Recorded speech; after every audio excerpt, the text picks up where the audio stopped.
የቀድሞ የአሜሪካው ፕሬዝዳንት ሮናልድ ሬገን የመካከለኛው ምስራቅ እብዱሻ ዘማዶጎፍ ዘሚድል ኢስት ይለው ነበር። ኒውዮርክ ታይምስ እና ደ ጋርዲያን ሰውየውን ስለሚያጅቡት 40 ደናግላን ሴቶች እንጂ ሊቢያን ከቁርጭምጭሚትነት አንስቶ ወደ ቁንጮነት እንደለወጠ አውርተው ያቁም።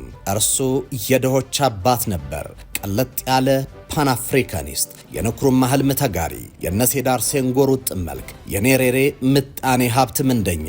እርሱ እንደ ጆሞ ኬንያታ ሐራምቤ ያለ መዳፎቹን ሽቅብ የሚያነሳ እንዳይለሰላሴ አፍሪካን ሰብሳቢ በኩራት የሚናገር በልበ ሙሉነት የሚንጎራደድ የአፍሪካ ልጅ። ፎሬን ፖሊሲና ኢኮኖሚስት መጽሔቶች ስለ ሰውየው ቅንጡ ሕይወት እንጂ በቅንጦት ስለሚያኖራቸው ደልቃቃ ዜጎች አልተናገሩም። በፋይናንሻል ታይምስ እና ሎስ አንጀለስ ፖስት ላይ ስለ ዘመናዊውና በእንቁ ስለተንቆጠቆጠው ቤተ መንግስቱ መኝታ እንጂ የበረሃ ቆንጠር ገላቸውን የሚቆነጥጣቸውን ዜጎቹን ሕይወት ቀይሮ በሐራንሶላ ላይ እንዲገላበጡ ስላደረገው ሰው አውርተው ያው እንደ አውሮፓውያን አቆጣጠር 1986 የአሜሪካ የደህንነት ተቋም የሆነው ሲአይኤ ከሰሜን አፍሪካ ሀገር ሊቢያ ከሳተላይትና ኤሌክትሮኒክስ ሰርቬይላንስ የሚሰበሰቡ የተለያዩ ሚስጥራዊ መልእክቶችን እየቃረመ ነበር። ሲአይኤ ጠልፎ ከሚሰማቸው መልእክቶች ውስጥ አንዱ የደህንነት ተቋም ውስጥ ከፍተኛ ድንጋጤን ፈጠረ። ከሊቢያ ተጠልፎ የተሰማው መልእክት ሙአመር ጋዳፊ ከሚመራው መንግስት እንደሆነ ማወቅ ቢችሉም ጥቃት እንዲደርስባቸው የተባሉት አሜሪካውያን የትና መቼ እንደሆነ ግን ማወቅ አልተቻለም። ማጣራታቸውን ቀጠሉ። የዛኑ ቀን የሊቢያው ደህንነት ተቋም ጀርመን ከሚገኘው የሊቢያ ኤምባሲ ጋር መልእክት እንደተለዋወጠ ሲአይኤ ደረሰበት። ጥቃቱ ጀርመን ውስጥ የሚገኙ አሜሪካውያን ላይ ሊፈጸም እንደታሰበ ማረጋገጡ። ጥቃቱን ግን ለማስቆም በቂ ጊዜ አልነበራቸውም። የዛን ቀን ምሽት አንዲት የጀርመን ከተማ ውስጥ አሜሪካውያን የሚያዘወትሩት መሸታ ቤት አንዲት ሴት በሻንጣ ውስጥ ቦምቦችን ይዛ የመሸታ ቤቱ ሶፋ ላይ አስቀምጣ ሄደች። ከጥቂት ደቂቃዎች በኋላ ቦምቡ ፈንድቶ 230 ሰዎች ሲቆስሉ 2 የአሜሪካ ወታደሮች ደግሞ ሕይወታቸው አለፈ።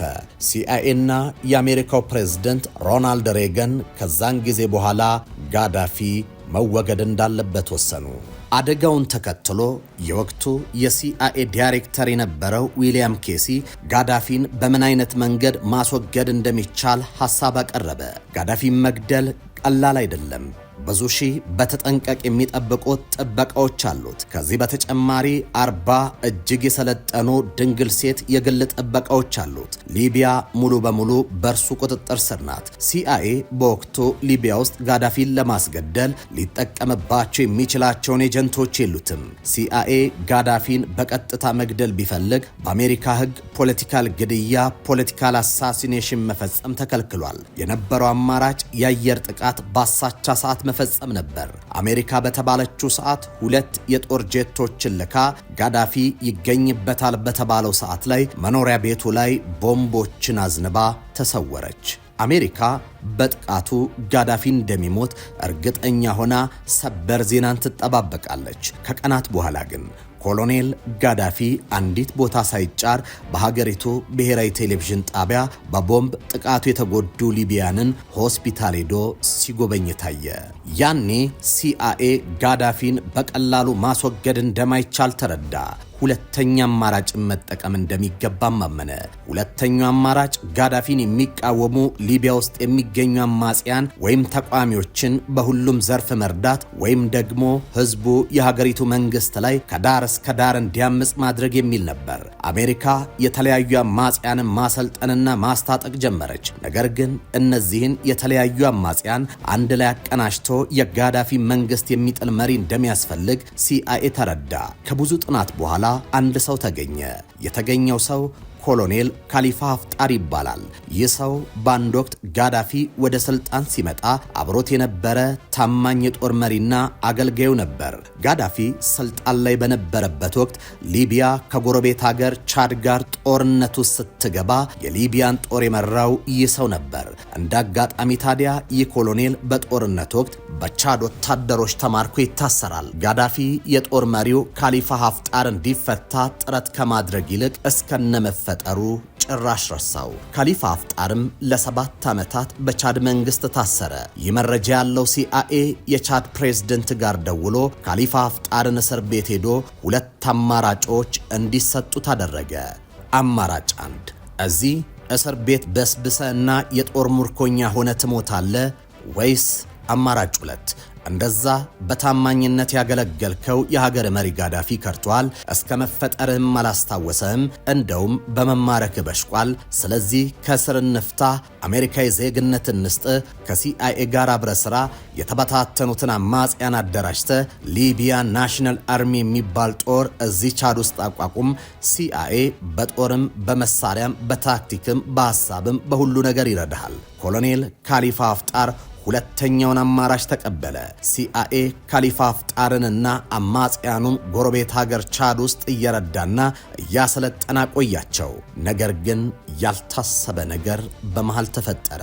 በአሜሪካ መንግስት ይደገፍ የነበረው የቻድ መንግስት ላይ መፈንቅለ መንግስት ተደረገ። መፈንቅለ መንግስት መደረጉ ችግር አልነበረውም። ነገር ግን በመፈንቅለ መንግስቱ ስልጣን የያዘው አካል የአሜሪካ ጋር ስላልነበረ ሲአይኤ ጋዳፊን ለመጣል ቻድ ውስጥ የሚደግፋቸውንና የሚያሰለጥናቸውን አማጽያን ካሊፋ አፍጣርን ጨምሮ ከቻድ እንዲወጡ አዲሱ የቻድ መንግስት አዘዘ። እናስ ሲአይኤ ካሊፋ አፍጣርን ጨምሮ አብረው የነበሩ 300 አማጽያንን በናይጄሪያ፣ ዛይርና ኬንያ በኩል አድርጎ ወደ አሜሪካ ወሰዳቸው። ከዛም ኮሎኔልን ጨምሮ እነዚህን 300 የሚደርሱ ሊቢያ አማጽያኖችን የሲአይኤ ዋና መቀመጫ የሆነችው ቨርጂኒያ ውስጥ መኖሪያ ቤት ተሰጥቷቸው ለጊዜው እንዲቆዩ አደረገ።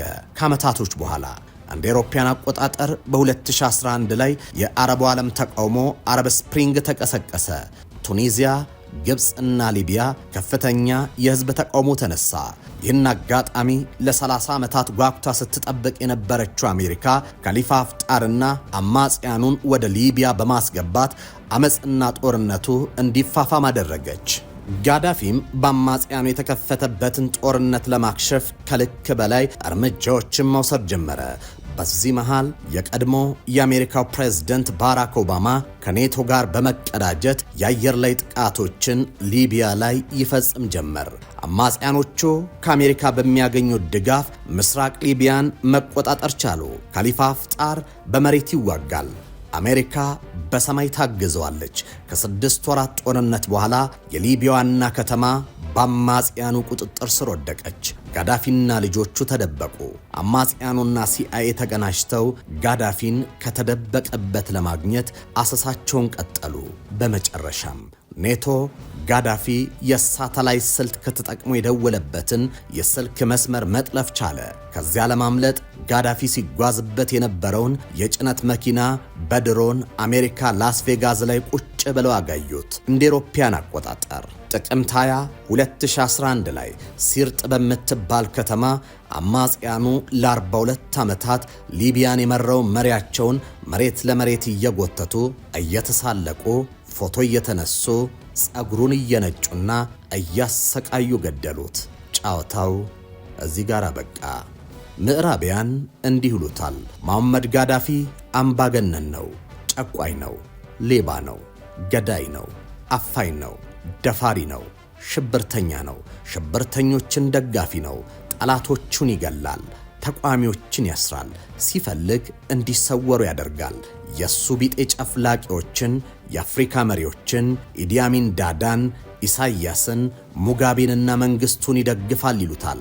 ግን ደግሞ ሙአመር ጋዳፊ በምዕራቢያኑና በሀገሪቱ ጥቂት ሀብታሞች ተይዘው የነበሩ የእርሻ መሬቶቹን ለደሆች የሰጠ፣ ወደ ስልጣን ከመምጣቱ በፊት 10 በመቶ የነበረውን የሀገሪቱን የተማረ ህዝብ ወደ 88 በመቶ ያሳደገ፣ ዩናይትድ ስቴትስ ኦፍ አፍሪካ የምትባል ጠንካራና የራሷ መከላከያ ሰራዊት ያላት አፍሪካ መፍጠር የሚፈልግ፣ አፍሪካውያን አንድ ወጥ ፓስፖርት እንዲኖራቸው የሚሻና አህጉሪቱ አንድ የጋራ የመገበያ ገንዘብ እንዲኖራት የሚፈልግ ሰው ነበር። ሙአመር ጋዳፊ ሀገሩን ሊቢያ ያላትን የነዳጅ ሀብት በአግባቡ እንድትጠቀም ያደረገ ነው። በዚህም ስልጣን ሲይዝ እንደ አውሮፓውያን አቆጣጠር በ1969 ላይ ደሃ የነበረው የሊቢያ ህዝብ በአፍሪካ ቁጥር 1 ሀብታም ህዝብ እንዲሆን ያደረገና የሀገሪቱን ጂዲፒ ከ42 ዓመት በፊት ከነበረው ሲነጻጸር በ600% እንዲያድግ ያደረገ መሪ ነበር።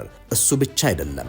ሊቢያውያን በአፍሪካ ትልቁ የነፍስ ወከፍ ገቢ የነበራቸው በእርሱ የስልጣን ጊዜ ነበር። ሊቢያ በእርሱ የስልጣን ጊዜ 0% ያለባት ሀገር ነበረች። ሰውየው ሪጂናል አፍሪካን ሳተላይት ኮሚኒኬሽን ኦርጋናይዜሽን ለሚባል ተቋም የ$300 ሚሊዮን በመስጠት ከአውሮፓ የሳተላይት ጥገኝነት አፍሪካ እንድትላቀቅ የሚያልም ሰው ነው። አንዳንድ ደሃ ሀገራት የአፍሪካ ህብረት አባልነት መዋጮን መሸፈን ሲያቅታቸው ጋዳፊ መዋጯቸውን ሳይቀር ይሸፍን ነበር። ሙአመር ጋዳፊ አፍሪካ የራሷ አፍሪካን ሞኔታሪ ፈንድ የሚባል ተቋም እንዲኖራት ይፈልግ ነበር። ጋዳፊ የዶላርና የዩሮን የበላይነት ለማስቀረት የወርቅ ዲናሮችን አትሞ አፍሪካና የአረቡ ዓለም በእነዚህ ወርቅ ዲናሮች እንዲገበያይ ሳይቀር ይወጥን ነበር።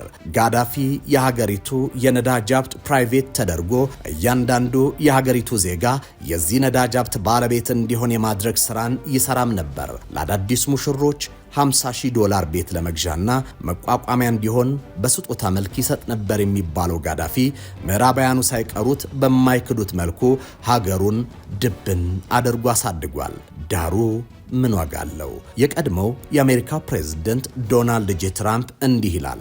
ዓለማችን ጋዳፊና ሳዳም ስልጣን ላይ ቢቆዩ ኖሮ ይህን ያክሉ ጥንቅጥ ውስጥ አትገባም ነበር። ይህ ሁሉ ጥንቅጥ እንዲፈጠር ያደረጉት ደግሞ የቀድሞው የአሜሪካ ፕሬዝዳንት ባራክ ኦባማና ሰይጣኗ ሂላሪ ክሊንተን ናቸው። ጋዳፊና ሳዳም ጥሩ ሰዎች ናቸው እያልኩ አይደለም። ነገር ግን ስልጣን ላይ እንዲቆዩ ብናደርግ ኖሮ አሁን ላይ ለዚህ ሁሉ ጣጣ አንዳረግም ነበር። እንደ አውሮፓውያን አቆጣጠር 2016 ላይ የቀድሞ የአሜሪካ ፕሬዝዳንት ባራክ ኦባማ አሜሪካ ጋዳፊን ከስልጣን ለማንሳት የከፈተችው ጦርነት በፕሬዝዳንት ጊዜው ከሚጸጸትባት ውሳኔዎች ውስጥ አንደኛው እንደሆነ ተናግሯል። ሙአመር ጋዳፊ የገዛ ዜጎቹ መሬት ለመሬት እየጎተቱ ሲደበድቡትና ሲሳለቁበት የጠየቃቸው እንዲህ ብሎ ነበር። ምን አደረኳችሁ? ግን ምን አደረገ?